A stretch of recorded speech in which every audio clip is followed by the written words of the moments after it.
Buenos días, hermanos, hermanas, bendiciones. Que la paz de Dios esté con todos ustedes y sus familias. Bienvenidos a hoy, martes de la 31ª semana del tiempo ordinario. Vamos a dar lectura a las Sagradas Escrituras que corresponden con el día de hoy. Primera lectura. Lectura de la carta del apóstol San Pablo a los Filipenses, capítulo 2, versículos del 5 al 11. Tener entre vosotros los sentimientos propios de Cristo Jesús. Él, a pesar de su condición divina, no hizo alarde de su categoría de Dios. Al contrario, se despojó de su rango y tomó la condición de esclavo, pasando por uno de tantos, y así actuando como un hombre cualquiera. Se rebajó hasta someterse incluso a la muerte, una muerte de cruz. Por eso Dios lo levantó sobre todo y le concedió el nombre sobre todo nombre, de modo que al nombre de Jesús toda rodilla se doble en el cielo, en la tierra, en el abismo, y toda lengua proclame: Jesucristo es Señor, para la gloria de Dios Padre. Palabra de Dios, te alabamos, Señor. Salmo responsorial, Salmo número 21, dice lo que sigue. El Señor es mi alabanza en la gran asamblea. El Señor es mi alabanza en la gran asamblea. Cumpliré mis votos delante de sus fieles. Los desvalidos comerán hasta saciarse. Alabarán al Señor que lo buscan. Viva su corazón por siempre. Lo recordarán y volverán al Señor hasta de los confines del orbe. En su presencia se postrarán las familias de los pueblos. El Señor es mi alabanza en la gran asamblea.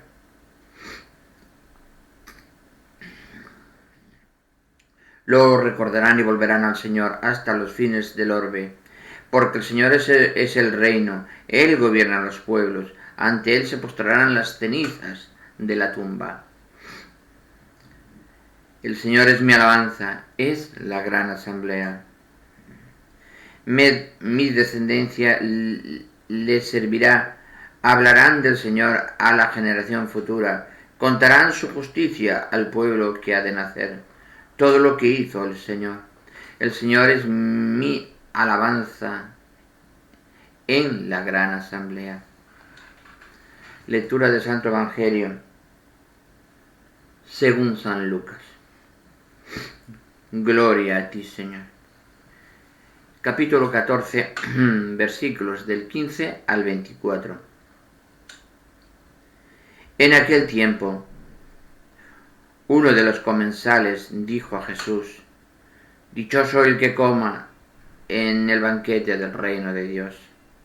Jesús le contestó: Un hombre daba un gran banquete y convidó a mucha gente. A la hora del banquete mandó un criado avisar a los convidados: Venid, que ya está preparado. Pero ellos se excusaron uno tras otro. El primero le dijo: He comprado un campo y tengo que ir a verlo. Dispénsame, por favor. Otro dijo: He comprado 5 yuntas de bueyes y voy a probarlas. Dispénsame, por favor. Otro dijo: Me acabo de casar y naturalmente no puedo ir. El criado volvió a contárselo al amo. Entonces el dueño de la casa, indignado, le dijo al criado: Sal corriendo a las plazas y calles de la ciudad y tráete a los pobres, a los lisiados, a los ciegos y a los cojos. El criado dijo: Señor, se ha hecho lo que mandaste y todavía queda sitio. Entonces el amo le dijo: Sal por los caminos, senderos, insísteles hasta que entren y se me llene la casa. Os digo que ninguno de aquellos convidados probará mi banquete. Palabra del Señor. Gloria y honor a ti, Señor Jesús. Vamos a dar un breve comentario que nos manda nuestro hermano Fernando Torres de reflexión privada del día de hoy. Vamos allá. Me encanta, dice, la imagen del banquete del reino de Dios que nos presenta el Evangelio de hoy. Es una imagen abigarrada y desordenada que rompe nuestros esquemas, nuestra forma de pensar habitual. En general, las personas preferimos el orden al desorden. Cuando nos imaginamos ese banquete de que habla Jesús, lo hacemos por analogía con nuestras asambleas y reuniones. En ellas reina siempre el orden, pero no cualquier orden, sino el orden jerárquico que existe siempre en nuestra sociedad. Ese orden se parece siempre a una pirámide, allá los más importantes y abajo los menos. Y en medio todos en su sitio, cada uno en el suyo, cada uno según su nivel social, el puesto que ocupa en la sociedad. Bueno, hermano, no estoy de acuerdo mucho con tu reflexión. No estoy de acuerdo. Entonces voy a explicar yo lo que a nivel de un católico referencia lo que nos dice. Tengo que ser sincero, las cosas hay que decirlas como son. No estoy de acuerdo. La primera lectura de la carta del apóstol San Pablo a los Filipenses, capítulo 2, versículos del 5 al 11, ¿qué nos puede servir para nuestra vida actual?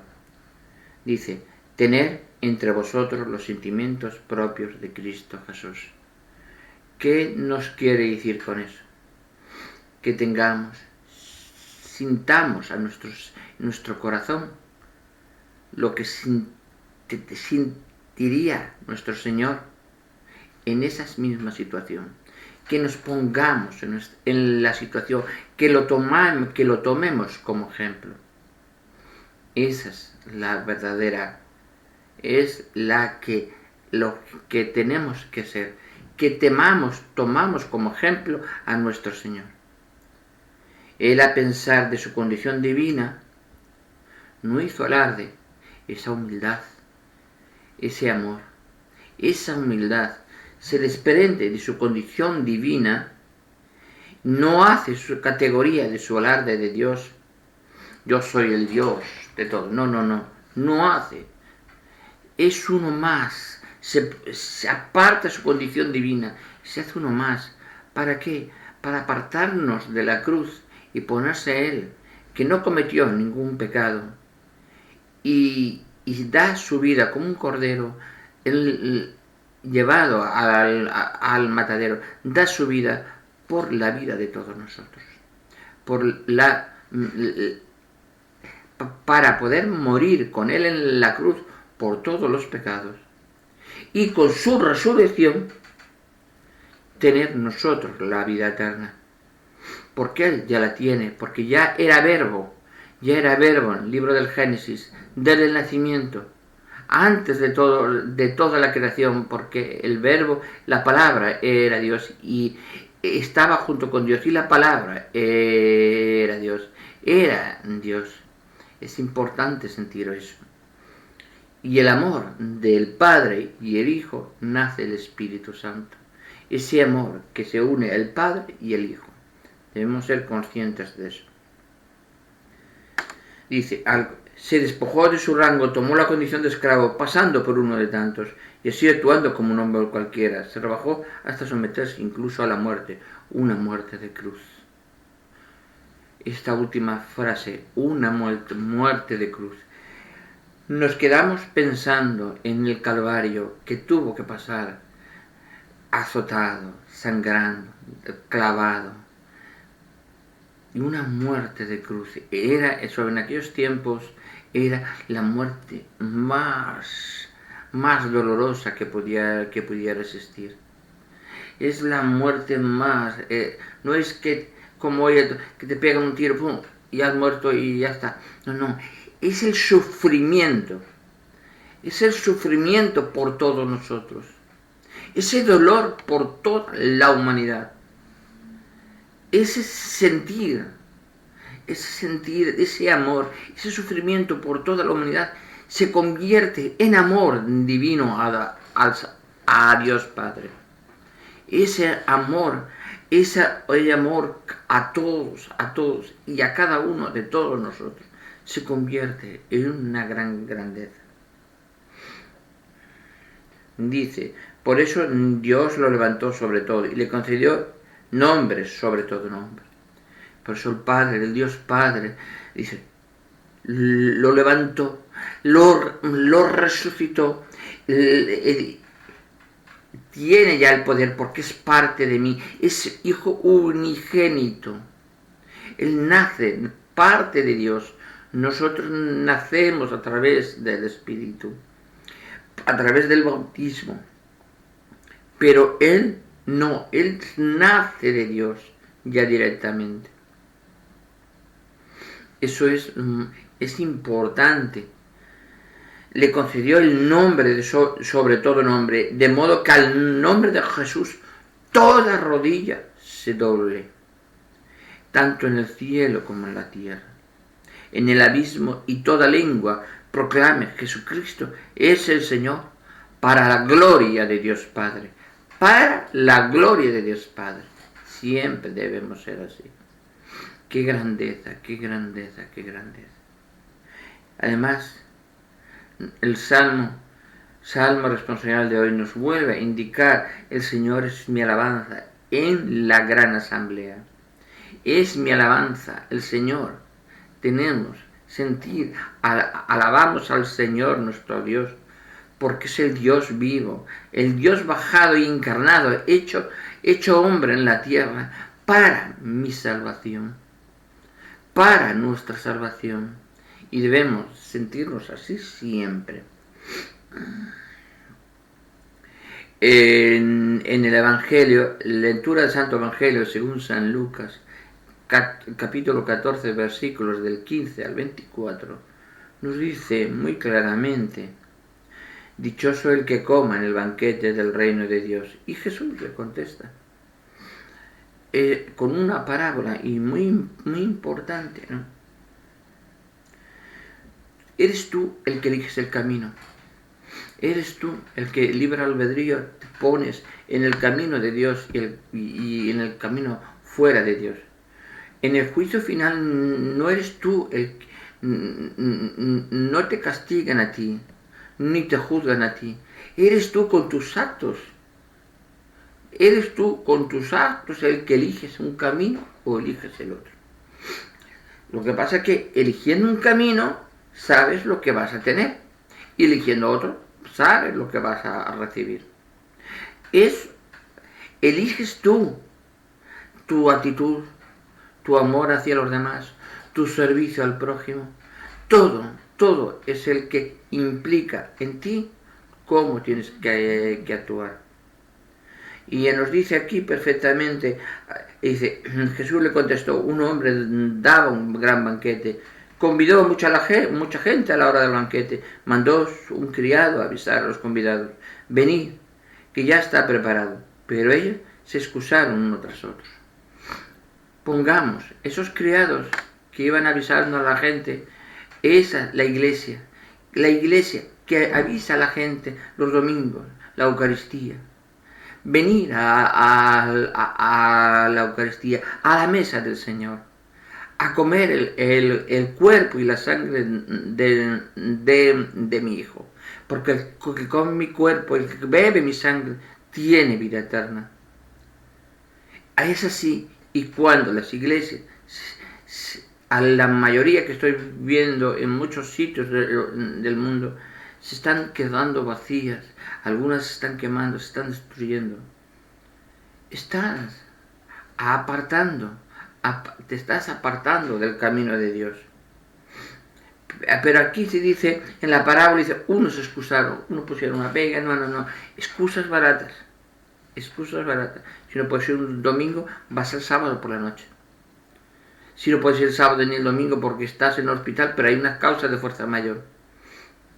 Pero vas, y siempre procura la oración del Santo Rosario todos los días. Eso siempre. dice, entonces el dueño de la casa, el criado volvió le dice, me acabo de casar, otro le dice tal, entonces el criado volvió a contárselo al amo. Entonces el dueño de la casa, indignado, le dijo al criado, sal corriendo a las plazas, calles y ciudades y tráeme los pobres, lisiados, los ciegos, los cojos. Cuando en otros puntos de la Biblia nos dice el Señor, yo he venido en busca del pecador, no en busca de los gentiles. Yo he venido al que está perdido, al que está en una esquina, al lisiado, al perdido, al hambriento, al ciego, al cojo. El Señor dice eso. Pero ¿qué le dicen los criados? ¿Qué le dicen los sacerdotes de las iglesias, los pastores de la iglesia católica? Al Señor, Señor, se ha hecho lo que tú mandaste, pero todavía las iglesias no están llenas. Todavía queda sitio. ¿Qué dice el Señor? Entonces el amo le dice, sal por los caminos y senderos, insísteles que entren y se llene la casa. Y os digo que ninguno de aquellos convidados probará mi banquete. Aquellos que no se aproximen a la casa del Señor y hayan sido convidados y no se aproximen, no probarán el cuerpo de Cristo y no se salvarán. No salvarán. Es muy claro, hermano Enrique. Esa es la cuestión. Tenemos que buscar el significado de la frase trasladándola al mundo actual. Muchas gracias por otras y por esta también, por tu interés, pero no, ya cuando empiezas con ese sentido ya no es esto, si hay que darle sentido al amor de Dios, hay que darle ese cariño, ese amor que el Señor nos ofrece y dárselo a todos igual. No me importa, no estoy aquí para juzgar si este hace o que deja de hacer. Cada uno es libre de hacer lo que tenga que hacer. Yo no puedo hacer como tú me comentas, hermano Enrique. Las personas preferimos el orden al desorden, sí, preferimos. Pero, ¿qué entendemos por orden? Lo que para uno será desorden, para el que ha hecho el desorden, para él es el orden, porque él sabe, en el desorden de él, sabe dónde tiene las cosas. El orden y el desorden es un tema relativo, implica la relatividad, hermano Enrique. Hermano Fernando Enrique de Torres, no es así. Y después, cuando nos imaginamos el banquete de cara a Jesús, lo hacemos por analogía a nuestras asambleas, reuniones. En ellas reina siempre el orden. Pero no cualquier orden, sino el orden jerárquico, que no existe siempre en nuestra sociedad. En la iglesia no estamos hablando del orden jerárquico. En la iglesia no existe el orden jerárquico. Todos somos cuerpo de Cristo. Todos somos cuerpo de Cristo. La cabeza de la iglesia es nuestro Señor Jesucristo. La cabeza de la iglesia es nuestro Señor Jesucristo. Nosotros, como acólitos, como seglares, como laicos en sí, tenemos muchas funciones dentro de la iglesia. Pero lo que, como dije antes, tenemos que acercarnos a la iglesia. Tenemos que acercarnos al lugar de reunión de toda la comunidad cristiana de nuestra parroquia. Tenemos que sentir ese amor entre todos, es sentirnos esos cánticos que debemos realizar de alabanza a Dios. No dejemos al Señor solo en el sagrario. Ya no lo dice nuestra Madre Santísima. No dejemos a nuestro Señor solo en el sagrario. Bueno, hermanos y hermanas, vamos a dar lectura al capítulo que corresponde con el libro de Samuel, al capítulo 19. Saúl comunicó a su hijo Jonatán y a todos sus siervos su intención de hacer morir a David. Entonces Jonatán, que quería mucho a David, le avisó: mi padre Saúl trata de matarte. Ponte en guardia. Mañana por la mañana vete a un lugar oculto y escóndete. Yo saldré y estaré al lado de mi padre en el campo donde estás tú. Hablaré de ti y a mi padre para ver lo que piensa y te informaré. Jonatán habló bien de David a su padre Saúl y dijo, y añadió: no peque el rey contra su siervo David, porque él no ha cometido falta alguna contra ti. Al contrario, sus acciones te han sido sumamente útiles. Él expuso su propia vida, mató al filisteo y el Señor dio una gran victoria a todo Israel. Lo vistes tú mismo y te alegraste. ¿Por qué quieres hacerte un río de sangre inocente matando a David sin razón? Saúl escuchó las palabras de Jonatán e hizo este juramento: vive Dios, que no morirá. Jonatán llamó a David y le refirió todo esto. Después le llevó ante Saúl, y David estuvo a su servicio como antes. Cuando comenzó de nuevo la guerra, David salió en campaña contra los filisteos.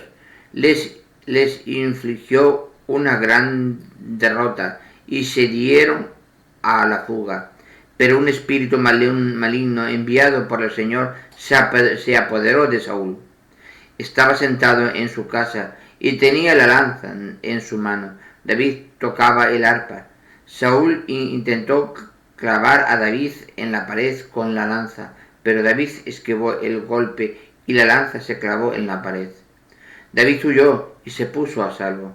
Aquella misma noche, Saúl mandó mensajeros a casa de David para montar vigilancia y matarlo por la mañana.